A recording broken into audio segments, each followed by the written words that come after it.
There's something almost haunting about old photos. They capture a place in time, still, frozen, silent, as if waiting for someone to bring them back to life. When I first came across the old photographs of Château de Chaumont, they felt distant.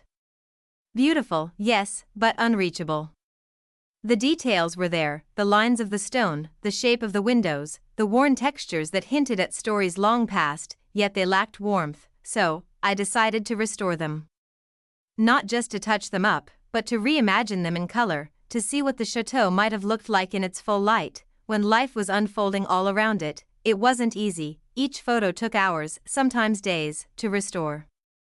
I had to study the tones, the shadows, the faintest signs of contrast to bring out what time had buried. Every tiny crack in the wall, every leaf on the trees, every uneven brush of light across the stone had to be carefully coaxed back into existence, and yet, the process became almost meditative. It wasn't just about adding color, it was about listening to the image. When you restore an old photograph, you start to notice things most people miss. The subtle bend of a window frame. The way the sunlight might have hit the upper walls in the late afternoon. The places where age softened what was once sharp. It's like hearing a whisper from the past, quiet but insistent, with every stroke. I wasn't just changing pixels, I was reconnecting with time itself. The chateau, as seen through these colorized images, began to breathe again. The pale stones took on warmth, the greenery around it felt alive. And suddenly the entire scene transformed from a static record into something intimate, familiar, and deeply human. It's one thing to see a building in black and white, it's another to feel it in color, because color brings emotion. It turns history into memory, and that's what I wanted, not just to show what Château de Chaumont looked like, but to evoke what it felt like to stand there. Dan Preston's work at Escape to Rural France has given this chateau a second life in the real world, through restoration. Through care, through attention to detail. And in a way, this colorization process felt like a parallel act of preservation, not of the walls themselves, but of the memory of those walls. The chateau story is one of patience and renewal. You can see it in Dan's hands as he rebuilds, and you can feel it in these images as they slowly regain their depth. There's something poetic about that, about reviving a place through two different kinds of restoration, one physical, one digital. One measured in tools and materials, the other in pixels and tones, but both are driven by the same thing, reverence for the past. When I colorized the first image, I wasn't sure what to expect. Would the colors feel real? Would they overwhelm the texture, or clash with the atmosphere? But as the work went on, the chateau itself seemed to guide me. The stone wanted a certain softness. The trees called for warmth. The light, especially, demanded respect. It couldn't just be added, it had to be revealed. And so, each photograph became a kind of dialogue, between the present and the past, between my interpretation and the chateau's quiet persistence. The process also made me think about the way we experience time. A black and white photograph distances us, it tells us that what we're seeing belongs to then. But color collapses that distance. Suddenly, then feels like now.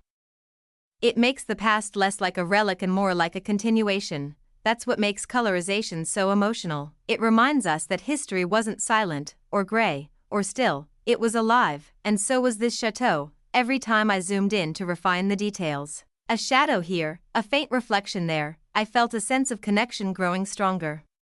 It's strange how much a photograph can draw you in, until you're no longer just editing an image, but living inside it. It's almost as if the chateau was waiting to be seen again, not as a distant monument, but as a living, breathing space. One that carries traces of all the lives that have passed through it, all the hands that built, repaired, and loved it. The act of colorizing those traces doesn't erase their mystery, if anything, it deepens it, because when the colors return, you start to notice possibility, you begin to imagine the sounds, the scents, the atmosphere. You feel what might have been. That's why this project became more than just a hobby for me, it became a kind of devotion. A way to say, you still matter. To a place, to its story, to the hands that once shaped it. The more I worked on each image, the more I realized that restoration, whether digital or physical, is about honoring imperfection. It's not about erasing the marks of time, but preserving them in a way that helps us understand their beauty. The cracks, the worn edges, the uneven tones, they're not flaws. They're the chateau's memory, and bringing those memories into color is like giving them a voice. It's also a reminder of how fragile memory itself can be. Photographs fade. Details are lost. And yet, even after decades or centuries, something remains that calls out to be remembered. That's the quiet power of a place like Château de Chaumont. It doesn't demand attention, it invites it. When you look at it through restored color, it feels timeless. Not old, not new, just alive. And that, to me, is what makes this kind of work so meaningful, because every restored image is an act of care, and care, in any form, is what keeps history from disappearing. The first time I stepped back from a finished image, I was surprised by how emotional it felt. The colors weren't just visual, they carried weight. They brought warmth where there had only been silence. It's easy to think of colorization as a technical skill, but really, it's a form of storytelling.